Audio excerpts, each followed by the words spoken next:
In the last match, I mentioned that I used a custom jet squelcher because it counters aerosprays very well, but it was only one or two moments that really showed this advantage. This video has many more examples of the squelcher's strengths, and why it is almost necessary to take advantage of these if you want to even stand a chance against the aerosprays. I started the match heading immediately to the center, in hopes that I can take advantage of the position. But one of my opponents gets the same idea, prompting me to bail out from the side. However, much like last time, I get territorial and do my best to get the position back. Catching foes off guard is quite easy when you have an automatic weapon. Unfortunately, I failed to react in time against the mine, showing how good they are for this location. Despite that, my teammates do a great job keeping pressure on our enemy, allowing me to continue from where I left off after a few seconds of respawn time.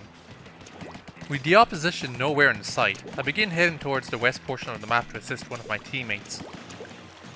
This is where my team's domination begins.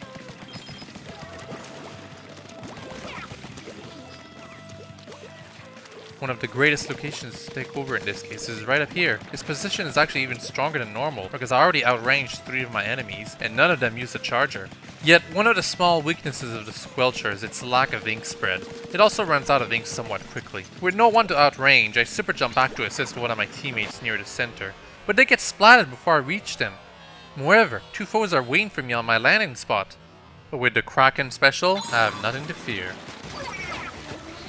This move proved to be almost necessary for our team to keep the advantage, as aerosprays have an incredibly easy time spraying ink around, particularly in a map like this.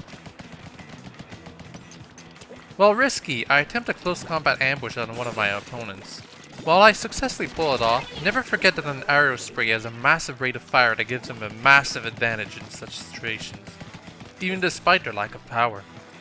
I was actually just trying to ink this side of the map here, but I got lucky and splatted a hidden opponent. I go back up to safety just in case any other enemy squids are trying to ambush me though. If you run out of ink up here, you don't need to drop down to restore, just fire the wall and squid form into it.